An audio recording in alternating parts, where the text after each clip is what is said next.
I mean, there are arguments. Listen, I believe that there are arguments that someone who is pro-abortion can make. I think those arguments are simply trumped by the death of a child. I think, no, we don't kill children.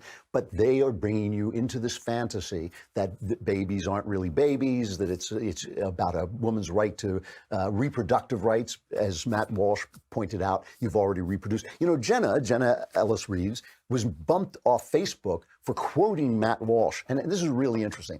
Here's what Matt Walsh wrote, which I just think is absolutely brilliant. And Jenna reposted it on Facebook, and they called it hate speech. And they wouldn't back down either. They called it hate speech, and they blocked her. Here's what Matt wrote.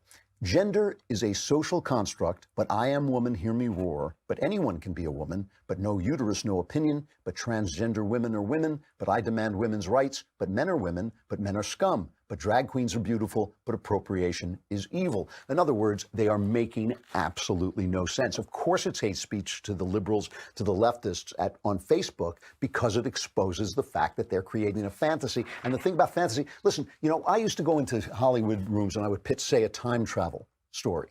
And they would say, listen, we'll listen to a time travel story, but it has to make sense. And I would say, guys, if it made sense, it would be possible.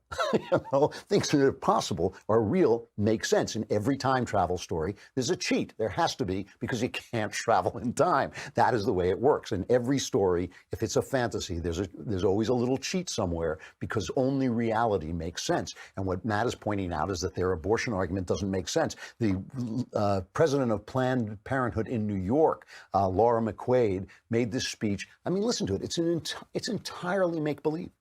We're not facing anti-abortion laws across this country. We are facing a sick attempt to strip us of our fundamental humanity and our individual autonomy. Don't believe anything less. They are coming for your fundamental human rights.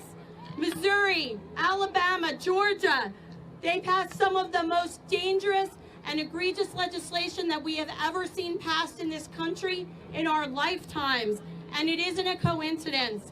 This is a coordinated attack in order to drive care underground, but also to force a national showdown in our Supreme Court about access to our constitutional and human rights. And it's not just an attack on women, it's an attack on anyone who can or might get pregnant, including transgender men and gender non-conforming people.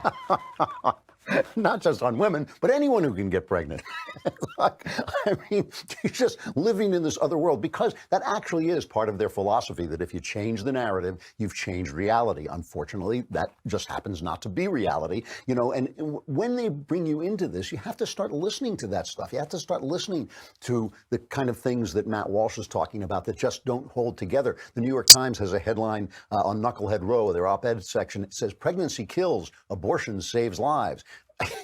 This is by Warren Hearn, who is a physician and epidemiologist who specializes in late abortion services. Pregnancy kills, abortion saves lives. And when they drag you into that fantasy, you got to know that it's not Donald Trump who's going to use reality against you. It's reality itself. And you want to be real, it's something you want to be careful about. Nancy Pelosi is now finding this out. The Democrats are finding this out, that when you live in a fantasy world, when you live with fantasy logic, when you change the narrative of reality doesn't change, and it will come back and bite you. And when you do something like an abortion, that doesn't go away. That's the rest of your life. That's going to be something you live with, and you're going to be given that choice of whether to say at some point, gee, maybe I did something that's wrong, or lying to yourself for the rest of your life. I mean, reality bites, reality has a voice, and it will speak out, and it will ultimately come back to get you if you live in a fantasy world. So you don't want to be sucked into that, as Nancy Pelosi is finding out right now.